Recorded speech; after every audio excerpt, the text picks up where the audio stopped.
హృదయపూర్వక నమస్కారాలు. ఈరోజు గవర్నర్ గారి ప్రసంగంలో బడ్జెట్ సంబంధించిన ప్రసంగంలో గవర్నర్ గారు ప్రసంగిస్తున్నప్పుడు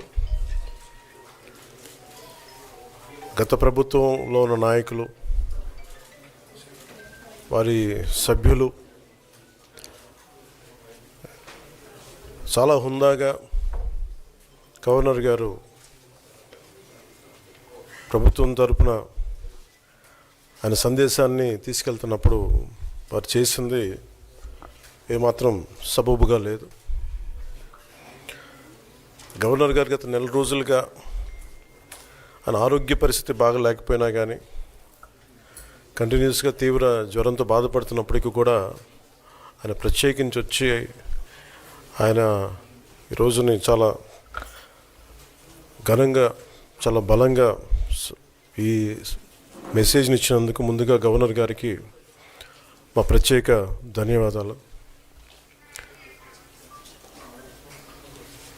గవర్నర్ గారి ప్రసంగంలో వైసీపీ అగ్రనాయకత్వం కానీ, సీనియర్ నాయకులు కానీ, వారి ఎమ్మెల్సీ సభ్యులు కానీ గవర్నర్ గారి ప్రసంగం పత్రులు చించేయడం కానీ, లేదంటే వారు ప్రత్యేకించి డిమాండ్ మాకు ప్రతిపక్ష హోదా ఇవ్వాలి అనేది చాలా బలంగా మాట్లాడుతూ వచ్చారు.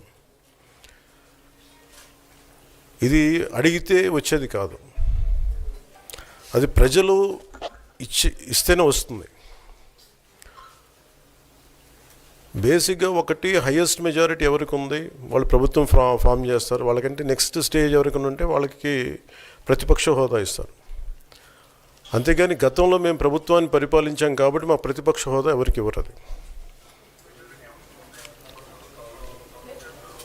కనీసం జనసేన కంటే కూడా ఒక సీట్ ఎక్కువ వచ్చినా కానీ వాళ్ళకి ప్రతిపక్ష హోదా దక్కేది. ఈ రోజున ప్రభుత్వంలో second largest party Janasena. So దాన్ని ప్రజల దృష్టికి తీసుకొద్దాం. వైసీపీ నాయకులు వాళ్ళు చేస్తుంది ఏంటంటే మాకు ప్రతిపక్ష హోదా ఇస్తే తప్ప మేము అసెంబ్లీలో అడుగు పెట్టాం, లేదంటే ప్రసంగాలను అడ్డుకుంటాం అని. ఇది సరైన మెసేజ్ బయటికి వెళ్దాం. ఇది రైట్కు సరైన విధానం కూడా కాదు. ఇది ప్రజలందరికీ తెలియజేయాలనుకున్నాం. ఇది ప్రతిపక్ష హోదా ఏ పరిస్థితిలో వస్తుందంటే మీకు రూలింగ్ పార్టీస్ కంటే కూడా, రూలింగ్ పార్టీ కంటే కూడా అత్యధికంగా ఇంకొక సీట్లు వాళ్ళకంటే మీరు వస్తే దాని తర్వాత స్థానం మీకు వస్తే ఖచ్చితంగా ప్రతిపక్ష హోదా వాళ్ళకే ఉంటుంది. 21 సీట్లు ఉన్న జనసేన, 11 సీట్లు ఉన్న వైసీపీకి ప్రతిపక్ష హోదా ఎలా వస్తుంది? మేము వస్తే తప్ప మేము అసెంబ్లీకి రాము, ఇలా గవర్నర్ ప్రసంగాలను అడ్డుకుంటాం అనేది ఇది సరైనది కాదు. ఇది ప్రజలందరికీ కూడా తెలియచేస్తున్నాం ఈ సందర్భంలో. అందుకని ఇది భవిష్యత్తులో కూడా మేము కోరుకునేది వైసీపీ నాయకుల్ని, మీకు ప్రతిపక్ష హోదా ఇవ్వకపోయినా ప్రజలు మీకు 11 సీట్లు ఇచ్చారు, దాన్ని గౌరవించి మీరు అసెంబ్లీకి రండి. మీ స్థాయికి తగ్గట్టుగా మీకు మీకు ఎన్ని ప్రశ్నలు అడగాలో దాని తగ్గట్టుగా ఇస్తారు మీకు. ఇవన్నీ దాటి మన స్పీకర్ గారు కూడా చాలా గౌరవంగా వాళ్ళు 11 సీట్లు వచ్చినప్పటికీ కూడా చాలా గౌరవంతో ఇంతకాలం వాళ్ళకి ఇస్తూ వచ్చారు. ప్రశ్నోత్తరాల సమయంలో కూడా ఆయనకి ఇచ్చారు. గతంలో కూడా ఇవన్నీ ఆయన రావడానికి కూడా ఆయన ఎలా రావాలి, ఏం చేయాలి, దానికి కూడా చాలా ఏమాత్రం ఇబ్బంది పెట్టకుండా గతంలో కూడా చేశారు. ఫస్ట్ మీరు మనకి గవర్నమెంట్ ఫామ్ అయిన తర్వాత కూడా వీటిని దృష్టిలో పెట్టుకొని వైసీపీ కొంచెం హుందాగా వ్యవహరించాల్సిన అవసరం ఉంది. వైసీపీ నాయకులకు కూడా మీకు బాధ్యత ఉంది. గవర్నర్ గారి ప్రసంగాన్ని మీరు ఆ విధంగా మీరు ప్రశాంతంగా విని దాన్ని వచ్చే జరుగుతున్న సమావేశాల్లో మీరు దాని మీద లోటుపాట్లు మీరు చెప్తే బాగుంటుంది తప్ప ఇలా కూర్చోబెట్టి అరుపులు, కేకలు ఇది సమంజసంగా లేదు.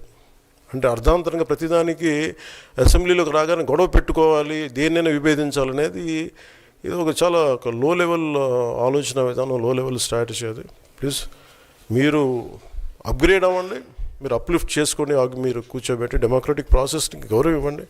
మనస్ఫూర్తిగా వైసీపీ నాయకులకి ఇది నా విన్నపం, నా విజ్ఞాపన. This what I would like to say. And నిజంగా కావాలి అంటే మీరు ఈ 5 సంవత్సరాల్లో మీరు ప్రతిపక్ష హోదా మీకు రాదు. అది మీరు మెంటల్గా ప్రిపేర్ అయిపోండి. 11 సీట్లతోటి మీకు ప్రతిపక్ష హోదా ఇవ్వబడదు, రాదు. ఎందుకంటే ఇట్ ఈస్ చంద్రబాబు గారు, గౌరవ ముఖ్యమంత్రి చంద్రబాబు గారు డిసైడ్ చేసేది కాదు, జనసేన డిసైడ్ చేసేది కాదు. దానికి రూల్స్ ఉన్నాయి, దానికి రెగ్యులేషన్స్ ఉన్నాయి, నామ్స్ ఉన్నాయి. ఉదాహరణకి నేనే ప్రభుత్వం, మన కేంద్ర ప్రభుత్వం ఫార్మేషన్కి మేము వెళ్ళినప్పుడు పార్లమెంటరీ లీడర్ని ఎన్నుకోవాలి మనం కూర్చున్నప్పుడు, ఎన్డీఏ పక్ష నాయకుడు ఎన్నుకోవాలనుకున్నప్పుడు నేను నాయకుల స్థాయిలో నేను కూర్చున్నాను. అదే నేను ఇక్కడ మంత్రిగా ప్రమాణ స్వీకారం చేసేటప్పటికి నన్ను ప్రధానమంత్రి గారి పక్కన నన్ను కూర్చోబెట్టలా. నేను డిప్యూటీ సీఎం అయినప్పటికీ కూడా అది మంత్రి హోదానే కాబట్టి తిరిగి నన్ను మంత్రులందరూ పక్కనే కూర్చోబెట్టారు తప్ప ప్రత్యేకంగా నన్ను అక్కడ కూర్చోబెట్టలేదు. అంటే very specific rules and regulations నడుస్తాయి. ఉదాహరణకి పొద్దున కూడా స్పీకర్ గారు ఎదురొస్తే, నేను అసెంబ్లీలోకి అడుగు పెడతా ఉంటే స్పీకర్ గారు ఎదురొచ్చారు. మనకి వచ్చి ఆయన కూడా ఆయనతో పాటు రండి అని వెళ్తుంటే ముందుకు తీసుకెళ్తుంటే నాకు అనిపించింది, సార్ ఇది డిప్యూటీ సీఎంకి ప్రోటోకాల్ ఉండదు, ఓన్లీ ముఖ్యమంత్రి గారు, స్పీకర్, మనకు కౌన్సిల్లో ఉండే చైర్మన్ ఆయనే మీరు చేయాల్సింది తప్ప ఇది మేము ఉండేది కాదని చెప్పి నేనే వెళ్ళిపోయాను. ఎందుకంటే మేమే ప్రోటోకాల్స్ బ్రేక్ ఎందుకు చేయమంటే మాకు లేని ప్రోటోకాల్ మేము అడగం. అలాగే వైసీపీ నాయకత్వం కూడా గుర్తించాల్సింది, ఇది మీకు హోదా ఇవ్వబడదు. ఇది చంద్రబాబు గారు ఆప్ చేస్తేనే కాదు, ఇది ఎవరు ఆప్ చేసింది కాదు, మీకు ప్రజలు మీకు ఇవ్వలేదు. మీకు అది మీరు దృష్టిలో పెట్టుకొని మీరు ప్రవర్తించాల్సింది మనస్ఫూర్తిగా నేను వారిని కోరుకున్నాను. అంతేగాని వారిని ఎక్కడ అవమానం పరచాలని కానీ వారిని తగ్గించాలని కానీ లేదు. 175 సీట్లు కేవలం 11 సీట్లు ఇచ్చారు వాళ్ళకి.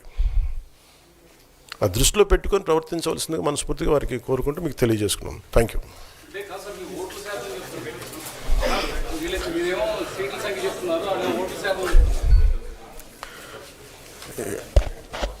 ఫస్ట్ అప్పుడు ఏం చేయాలంటే సార్, అప్పుడు జర్మనీకి వెళ్ళిపోవాలండి.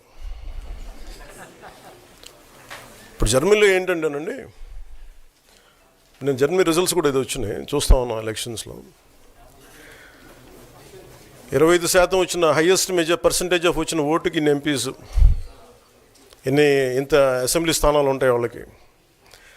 5% మించి తక్కువ వస్తే 5% ఓట్లు మిగతా వాళ్ళు పంచుకుంటారు. మనకు అలాంటి బెనిఫిట్ మనకు లేదు కాబట్టి మన రాజ్యాంగంలో లేదు. వాళ్ళు మంకు పట్టు పడితే they are free to go to Germany. Thank you.